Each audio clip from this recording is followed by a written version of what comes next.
NECN studios. Up-to-the-minute business news from New England and the world. This is NECN Business. Don't be a chump! Respect the law! Right now in NECN Business, the Supreme Court case that could have far-reaching impact for businesses and female workers.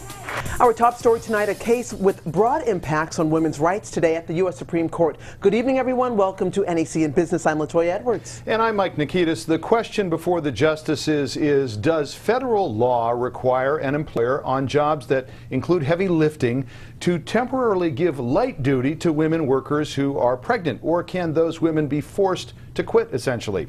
Our Steve Handelsman has details. The UPS case at the High Court brought together anti-abortion groups and Planned Parenthood to support pregnant women. Don't be a chump! Respect the law! When former UPS driver Peggy Young of Lorton, Virginia was pregnant with her daughter Tiffany in 2006, UPS refused to give her light duty even though her doctor ordered her not to lift more than 20 pounds. Young took unpaid leave and sued. In oral arguments today, Justice Samuel Alito asked if pregnant women deserve special status. Ruth Bader Ginsburg and Elena Kagan asked why UPS did not shift Young to other work temporarily. UPS lawyer Caitlin Halligan said UPS only gave easier duty to those hurt on the job or permanently disabled. Many employees, she said, were not given accommodations. Pregnant women should be, said Peggy Young after court.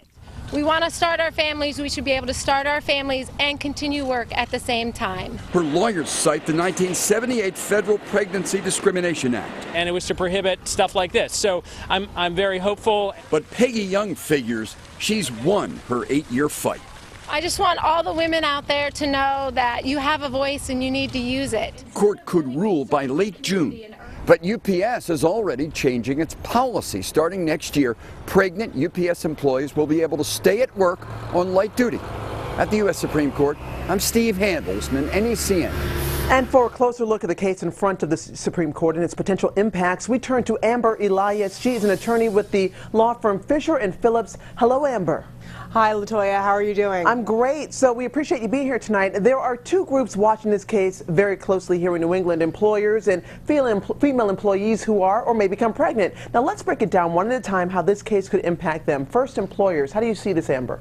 Well, if this case comes out in favor of Ms. Young, this could create a broad accommodation requirement for employers. Employers would have to look at any benefit they offer to any of their employees and make that available to their pregnant employees. That is not required under the current law, so that would be a very big change for employers. What do you say to female workers who are or may become pregnant watching this case? Do you feel that they may be discriminated against in the future if this thing holds? Because, you know, in jobs like this, if you can't do the work, you know, businesses may believe that they're being hurt by these women taking 9 months or so off.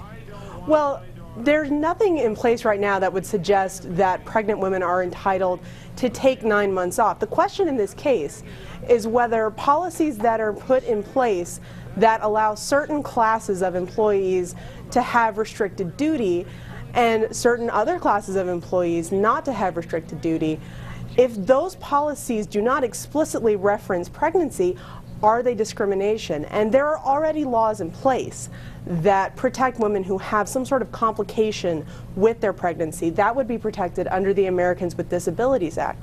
The question is, if you have a healthy pregnant woman who has some sort of restriction, is she entitled to any accommodation that might be offered to any other employee? That's what the court is deciding in this case. And let me quickly just say this clarification. We have 30 seconds left or so. I'm not saying 9 months off. I'm saying if there were, let's say, 10 women in a small company and they were usually allowed to, usually asked to lift heavy things and they can't do it because they're pregnant, does that not hurt the company? Well, it's interesting that you should bring that up because, as you noted in the piece, UPS has actually now changed its policy. They've decided that it's good business practice to allow these women to shift into alternate assignments.